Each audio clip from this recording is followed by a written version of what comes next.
en un texto a través de los puntos seguidos, ¿recuerdan? ¿Sí? Sí. ¿Sí? Ok, bien. Y cada enunciado, uno puede en ese enunciado construir una intencionalidad comunicativa. Entonces, un enunciado puede ser explicativo, puede ser descriptivo, puede ser afirmativo, ¿sí? Lo que estaríamos diciendo es que ese párrafo con estructura problema-solución sería básicamente un párrafo de carácter expositivo. Es decir, el párrafo no buscaría lanzar afirmaciones, sino básicamente describir un fenómeno, una situación, y esa situación motivaría más adelante en el texto a tratar de irla respondiendo de manera progresiva. Ese es un modelo de secuencia, pero recuerden que siempre nos vamos a mantener en lo que correspondería al ejercicio expositivo. Vamos exponiendo, vamos describiendo un asunto, vamos contando un suceso, un acontecimiento. Estamos utilizando el ejemplo del COVID, ¿sí? Entonces esa es la primera, digamos, secuencia, que es problema-solución. La otra es causa-consecuencia. Sí. Profe, yo entendí, o sea, lo que he entendido, o sea, es que se plantea como una idea, un problema, y a medida que se va desarrollando el texto, le van dando argumentos o respondiendo lo que dice. Más o menos es así. Tratando, exacto, pero cuando uno habla de respuesta, pues uno creería que está haciendo uso de afirmaciones. No necesariamente, porque recuerden que un texto, dentro de su organización macroestructural, no se olviden de algo que hemos hablado, por amor de Dios: cohesión y coherencia. ¿Sí? Entonces uno muchas veces se le viene a la mente de que todo texto, cuando construye una pregunta, automáticamente lanza una afirmación como si estuviera totalmente cortado o disperso. No, recuerden que todo texto siempre debe mantener lo que se conoce como cohesión y coherencia. ¿Qué es la cohesión? Recuerden, la cohesión es la relación sistemática, planificada entre enunciados. ¿Sí? ¿Recuerdan? Y la coherencia, la relación también que hay, pero ya es entre párrafos. Entonces, cuando uno habla ya de lo que es la secuencia problema-solución, quiere decir que todo va ligado. Por eso se utilizan los conectores gramaticales para mantener una continuidad en el texto, para mantener una secuencia. No es que yo lance una pregunta, luego responda y quede completamente desarticulado el texto. ¿Me hago entender? Sí, señor. Entonces, miren que hay una pregunta que creo que es clave para que ustedes entiendan eso. Y yo en esta semana voy a verificar qué materiales tengo que de pronto les quede más fácil para que ustedes identifiquen ejemplos de secuencia. Pero miren que hay una última pregunta que yo les lanzo en el taller que les mandé de Buen Viaje, señor presidente. La última pregunta, porque las preguntas que están al principio del taller tienen que ver con microestructura, eso ya lo vimos, ¿sí? ¿Sí? Todo eso ya lo vimos. La única pregunta nueva que aparece en este taller, literalmente nueva, es la última. Es algo sobre la dominante. Exacto. Se pregunta cuál es la secuencia dominante del texto. Entonces, ¿ustedes qué tienen que hacer? Tienen que leer ese fragmento que les mandé, el fragmento, porque ustedes también, si quieren, me parece un ejercicio muy interesante. Ustedes pueden buscar ese texto es de Gabriel García Márquez, ahí aparece claramente de quién es, aparece referenciado. Aparece una parte de los dos peregrinos. Exacto. Ese texto es de los 12 cuentos peregrinos de García Márquez. Ustedes lo pueden bajar por Google. Lo pueden bajar y lo pueden leer completo. Dime. Una consulta, profe. Es que nosotros estamos desarrollando el taller, pero pues a mi compañera con la que yo estoy haciendo el taller nos surgió la pregunta. Las respuestas del taller son solo marque con una X o de la definición de por qué se dio, por qué escogió esa respuesta. No. El taller es tipo ICAES, tipo IFES, tipo Saber Pro. Usted ya lo conoce, ya han trabajado sobre eso. Miren que las preguntas están muy concretas. Yo les doy las variables, ustedes simplemente lo que tienen es que responder ahí la variable más acertada. La última pregunta es así, la última, que es la que estamos hablando acá, tiene que ver es con la secuencia. Entonces ustedes dicen, para mí la secuencia dominante es problema-solución, que es lo que hablamos ahora. Pero ustedes ahí sí tendrían que decir, ¿por qué? Entonces tendrían que explicar. ¿Bien? Recuerden que cuando hablamos de la secuencia dominante, es lo que estamos aquí hablando. Ustedes tendrían que leer todo el texto, tratar de entender cómo se construye el primer párrafo, que eso es básico. Lo fundamental, uno, para poder identificar la secuencia que predomina un texto es identificar ese primer párrafo. Por eso miren que les vuelvo a insistir en el concepto de situación de enunciación y del concepto de situación de comunicación. Y ustedes ahí se dieron cuenta que tenemos muchos inconvenientes en la lectura comprensiva, ¿se acuerdan? Cuando cogíamos cada enunciado, yo les decía, bueno, ese enunciado, ¿qué dice? ¿Qué informa? ¿Se acuerdan? ¿Qué dice y cómo lo dice? Entonces ustedes ahí lo que tendrían que identificar claramente en ese primer párrafo es ese primer párrafo que está diciendo y cómo lo dice. Cuando ustedes identifican esos dos aspectos, automáticamente van a identificar la secuencia. Si la secuencia es problema-solución, si la secuencia es causa-consecuencia, si la secuencia dominante es comparación-contraste, bueno, ustedes van a encontrar ahí. ¿Alguien me preguntaba, Profe, por favor? una preguntita. Sí. Es que, profe, yo leí en internet que a veces la secuencia general o dominante puede ser, digamos, narrativa, pero que creo que, ¿cómo se dice? Una subsecuencia, una secuencia secundaria también puede ser una descriptiva o otra, que vaya como, o sea, que no sea general, sino como por partes. Entonces ahí yo tengo la duda porque yo al principio creí que el texto era como descriptivo, pero también tiene partes de narración. Entonces yo sí quisiera que usted nos aclarara qué es la diferencia entre narración y descriptivo. Ya. Recuerden que nosotros, algo que comencé al principio del semestre de señalarles es que no vamos a trabajar quizás con detalle, con precisión el lenguaje narrativo, porque el lenguaje corresponde al género literario, narrativo literario. ¿Ok? El narrativo literario tiene una característica, lo vimos al principio, su lenguaje es inverosímil. ¿Sí? Es inverosímil. ¿Qué significa el lenguaje inverosímil? Que no es real. Que no es real, que son historias creadas por la invención del hombre, la fantasía, la imaginación. Entonces miren la pregunta importante que estás haciendo y miren lo que estamos ahora conversando con Carlos Eduardo. Bien, que automáticamente identificamos el texto. ¿El texto de quién es? El texto que les coloqué en el taller. De Gabriel García Márquez. García Márquez. ¿Y ese texto de dónde se extrae? De un libro que se llama Los 12 cuentos peregrinos. 12 cuentos peregrinos. Hay una pregunta por allá, ya les estoy dando la respuesta. La primera pregunta del taller, ¿qué nos dice? ¿Quién nos pregunta? ¿Qué tipo de texto es? ¿Cuentos? ¿Es novela? ¿Qué modalidad del discurso es y qué tipología? Entonces, miren, a ustedes ahí ya comienzan a identificar cuál sería la modalidad que predomina. Entonces, la narrativa tiene que ver con eso. No pierde la descripción. No, la descripción se mantiene. Pero el lenguaje narrativo, recuerden que está caracterizado ¿por qué? Por ser inverosímil. ¿Sí? Por ser inverosímil. Entonces, ejemplo, si uno lee una crónica, la crónica ¿a qué tipología pertenece? Explico. Periodístico, ¿no? Al periodismo. Muy bien, al periodismo. Entonces, si es periodística, es que verosímil o inverosímil. Verosímil. Verosímil, porque está contando la verdad, se supone. Verosímil, porque es verdadera, porque cuenta la verdad, un hecho. Pero si yo leo un cuento, ¿sería verosímil o inverosímil? Inverosímil. Inverosímil, porque es fantasía, es imaginación. Entonces el texto que les mandé, ¿qué es? ¿Verosímil o inverosímil?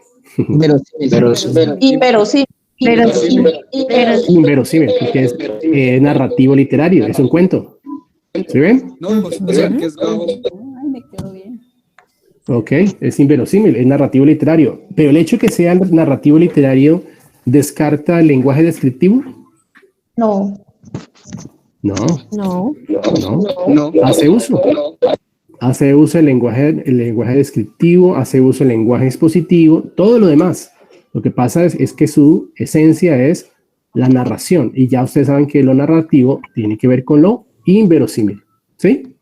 No sé si ya de pronto Sí, señor. la pregunta que me hacía mi compañera le quedó un poco más claro, de administración. ¿Sí?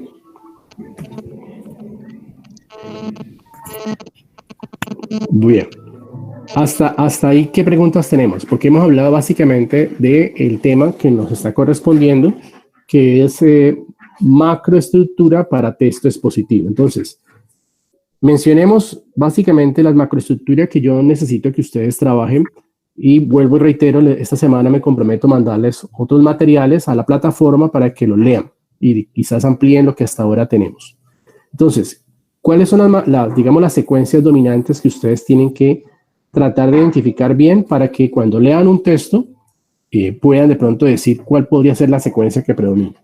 Les dijimos ahora que una es problema-solución, la otra secuencia es causa-consecuencia, la segunda es esa, causa-consecuencia, la tercera es comparación-contraste, compara-contrasta, ¿sí? La cuarta, descriptiva.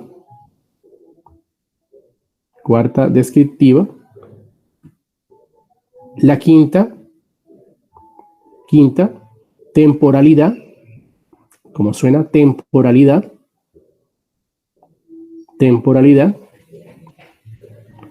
Y la sexta, que son las, digamos, las que más se utilizan, ¿no? La sexta es la que denominan enumeración. La ¿Sí? sexta enumeración, es que se entrecortó, no se entendió. Sexta, enumeración. Profe, ¿la última cuál es? Enumeración. Enumera, de número, enumerar. Como contar, pues. Enumeración, enumerar. ¿Sí? Carlos, si quieres, recuérdame entonces las que dicté, Carlos. Me faltó una, la primera, pero tenemos pregunta-solución, comparación, contraste, descriptiva, temporalidad. Problema, solución es la primera. Problema, Solución es la primera. Solución comparativa. Compara contraste. Compara y contrasta. Causa, consecuencia. Descriptiva, temporalidad y enumeración. Descriptiva, temporalidad y enumeración. ¿Sí? Profe, ¿y giro argumental? Recuerden que esa era, lo hablamos en la clase, pero yo les decía que suele utilizarse esa secuencia mucho para lo que es el lenguaje narrativo y el lenguaje cinematográfico, ¿sí? Lo pueden utilizar de pronto complementaria, pero digamos que en los textos, sobre todo académicos, científicos y los textos periodísticos, el giro argumental realmente no se utiliza, porque es más de la narración y más de la cinematografía, ¿sí? Entonces, le recomendaría que por ahora pues tenga muy presente esas 6 que hablamos ahorita. Ah, bueno, profe, gracias. Pero muy bien, muy bien. Recuerden que eso lo colocamos en un ejemplo. ¿Se acuerdan cuando hablamos de la película Ciudad de Dios? Sí, señor. Por eso mismo le pregunté. Eso, claro. En Ciudad de Dios uno ve el giro argumental, que la película arranca con el final y vuelve y se conecta. Muy bien. Sí. Pero, ejemplo, no es muy común en una crónica periodística uno arrancar con giro argumental, ¿no? No es muy común. Pero sería una forma, lo que le llaman hoy en día, de invención creativa o escrituras creativas, lo que le llaman ahora. No sé si ustedes de pronto han escuchado escrituras creativas. Y eso son formas de innovar la escritura que tradicionalmente se hace en la literatura, en el periodismo, ¿sí? Pero recuerden que este es un curso básico en el cual lo que tratamos es que ustedes efectivamente vayan reconociendo, vayan identificando aspectos que tradicionalmente se utilizan para la lectura y la escritura. Eso es como lo que queremos. Muy bien. ¿Hasta ahí alguna pregunta? Nos quedan, en mi reloj, nos quedan 12 minutos, porque recuerden que nos tenemos habilitado hasta las 4 hoy la videoconferencia. Entonces, aprovechemos estos 10 minutos ya que nos quedan como para subsanar algunas dudas, y vuelvo y repito, esta semana les voy a mandar algún material para que ustedes complementen. Profe, usted terminó de explicar la última pregunta del taller, no entendí muy bien. ¿Cómo solucionarlo? Gisela, ¿cuál es la pregunta que tienes? La ¿Perdón? última del taller. La última, no, le decía, recuerdo que estaba conversando, era con Carlos, le explicaba que la última pregunta del taller, no es que la haya resuelto porque no es la idea, sino que ustedes a partir del ejercicio del taller puedan resolver lo que hablamos ahora. La última pregunta del taller es la única pregunta nueva. Le decía a Carlos, ¿por qué? Porque las otras preguntas tienen que ver con microestructura y eso ya lo vimos. Lo que es todo lo que es microestructura, nosotros ya lo vimos, quiere decir que para ustedes eso es nuevo. La última pregunta del taller sí, porque la pregunta que les hago es, deduzcan o identifiquen cuál es la secuencia que predomina en el texto. ¿Sí? Entonces yo le decía a Carlos, y ojo, y esto es para todos, que me parece interesante, lo podemos dejar incluso, les dejo esto como una tarea no, digamos, no calificable, sino una tarea que en nuestra próxima sesión del sábado siguiente, que nos volvamos a conectar, bien, lo conversemos. Yo les sugiero lo siguiente, hagan el ejercicio del taller bajo dos condiciones. Una, traten de identificar cuál sería la secuencia que predomina en el texto Buen viaje, señor presidente, pero solamente el fragmento que les mandé. Esa sería una opción. Solamente del fragmento que les mandé, identifiquen cuál podría ser la secuencia que predomina. Entonces, cuando digo eso es que una cosa es el fragmento que les envío y otra sería indagar por Google. Ustedes bajen completamente el texto, que es un cuento como de 5 o 6 páginas, creo que es. Lo pueden leer completo. Léanlo completo y compárenlo con el fragmento. Es posible que coincida o es posible que no. Bien, pero es un ejercicio interesante, porque ustedes leyendo el fragmento es posible que encuentren un tipo de secuencia que predomina, pero al leer todo el texto van a encontrar que es posible que la secuencia cambie. No sé si me hago entender, Gisela. Y ahí lo que se dice es que identifiquemos como la secuencia de solamente de fragmento, ¿no?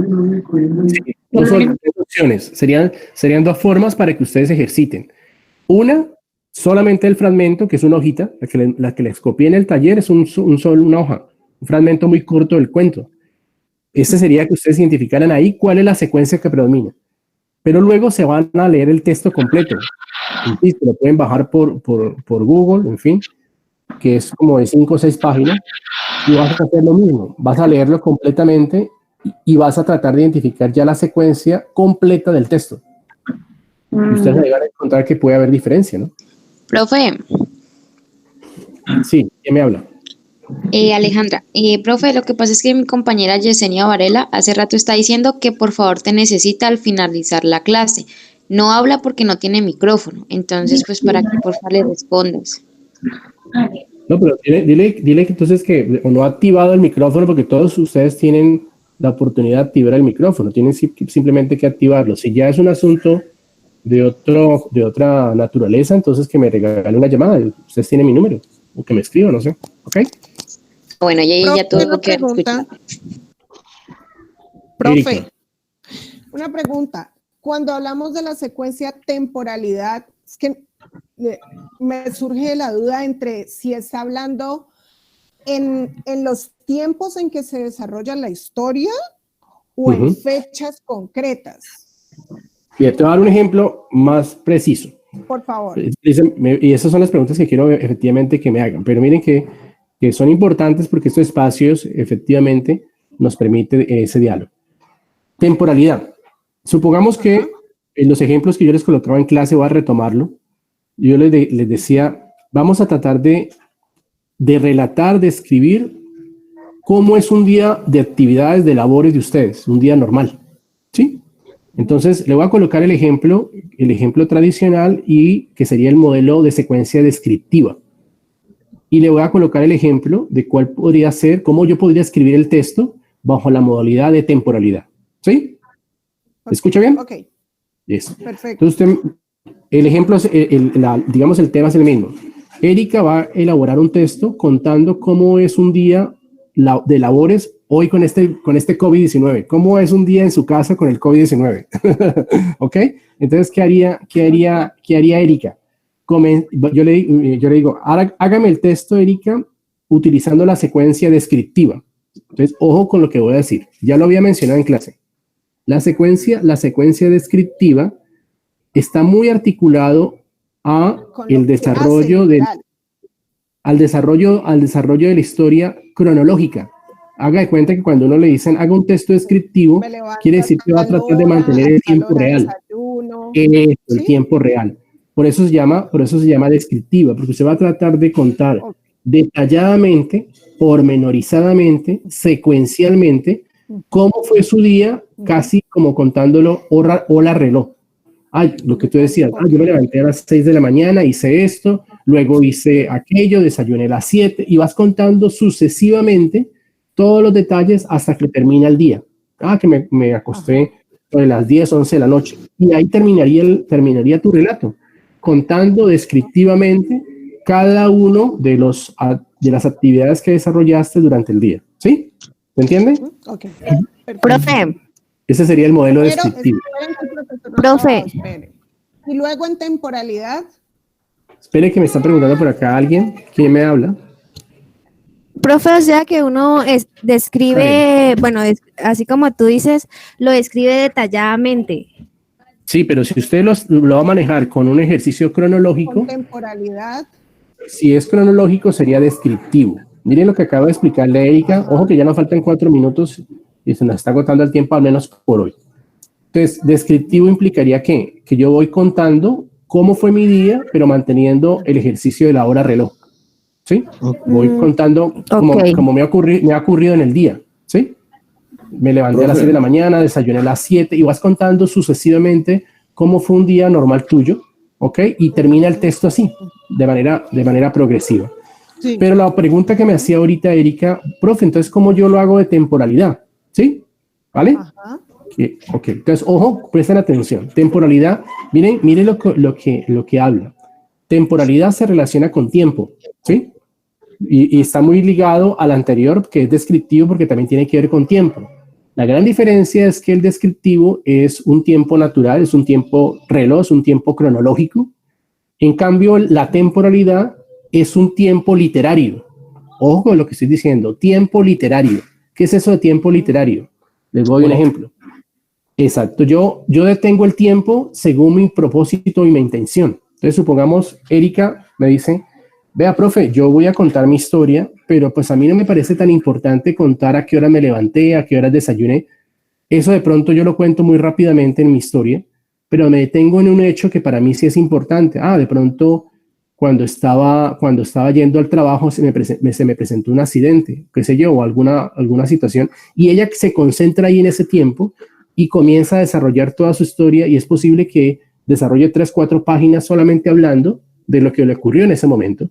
Entonces lo que estamos diciendo es que esa es una secuencia de temporalidad, porque el tiempo literario se concentra en un hecho y todos los demás pasan inadvertidos. No sé si me entienden. Sí, señor. Eso es lo que se denomina temporalidad. O sea, Mientras el descriptivo era muy cronológico, el de temporalidad es congelar el tiempo en un hecho que para ustedes sea importante. O sea que en temporalidad nosotros nos ¿cómo dedicamos hablar de una a... causa y una consecuencia, sí, por ejemplo? ajá. ¿En el qué? No entendí la última pregunta. O sea, sería como hablar de una causa y una consecuencia en el momento que estoy viviendo, por ejemplo. No, Erika, porque eso ya te estás vendiendo toda otra secuencia. Causa y consecuencia es otra, yo creo que ya les explicaría en la próxima sesión. La temporalidad es la que te estoy explicando. Tú ya no te concentraste en contar en los hechos que ocurriste durante todo tu día, sino que escoges un hecho, una actividad en el día, ¿sí? Y es posible que tú cuentes rápidamente, me levanté a las 6 de la mañana, desayuné y salí hacia el trabajo. ¿Sí ves que no entras en detalle? Saliste del trabajo, sí. Pero cuando ibas al trabajo se te presentó una situación. Un lapso de tiempo, en ese caso. Exacto. Ahí se presentó una situación que para ti es importante y le das toda la relevancia, la importancia a esa historia contando lo que sucedió. Es como si el tiempo se detuviera y ahí comienza a manejarse la temporalidad. ¿Ok? Listo, profesor, muchas gracias. Una no cosa, molestarlo. Erika.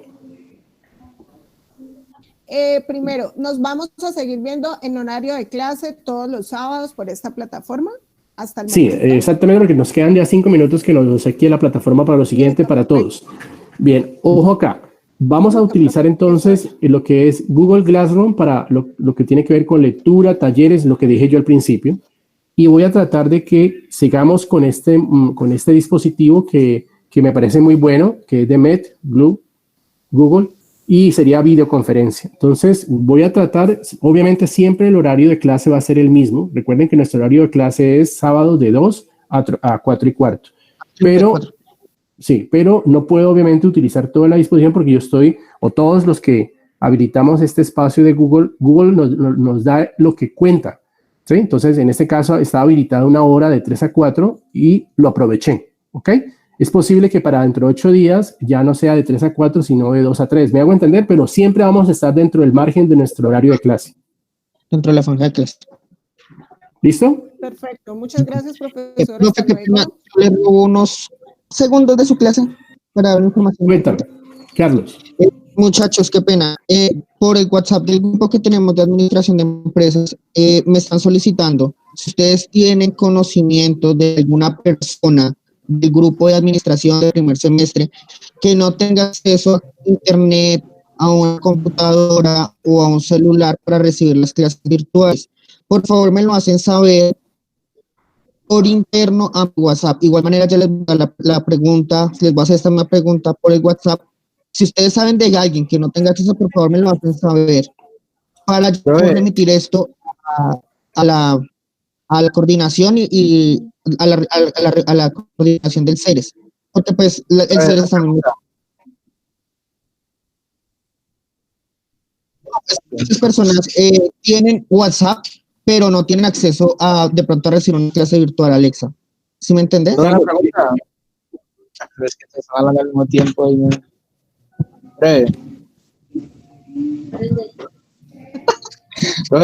Toca preguntarles por WhatsApp. Sí, les escucho. A ver. Una pregunta es que en la última pregunta del taller usted dijo que tenemos que especificar el porqué y pues yo como muchos compañeros no podemos especificar, pero para saber si podemos volver a enviar el taller pero ya con la pregunta especificada o más digamos.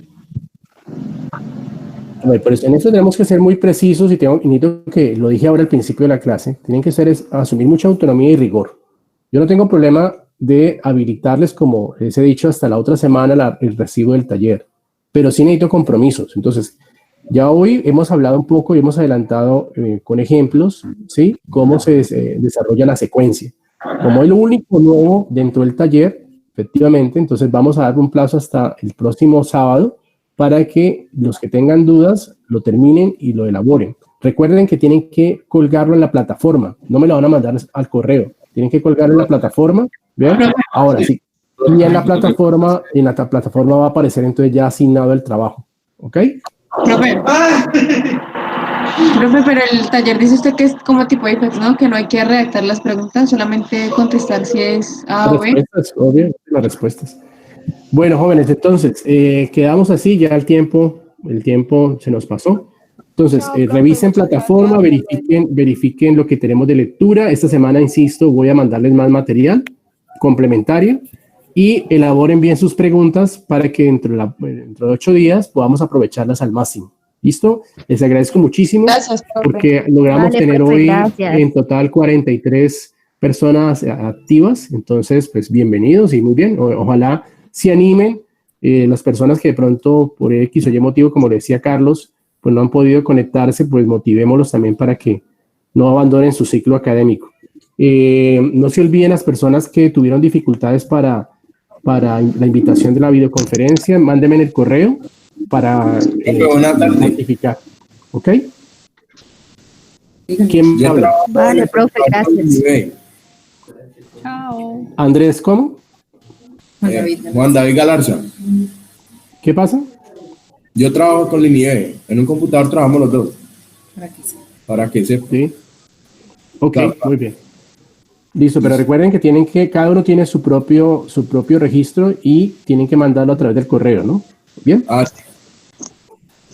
Muy bien. Muchas gracias, jóvenes. Entonces así quedamos. Muy amables. Nos vemos dentro de 8 días y están leyendo el material de la plataforma. ¿Listo? Vale, profe, gracias. Un placer. Que estén bien. Chao. Chao, profe.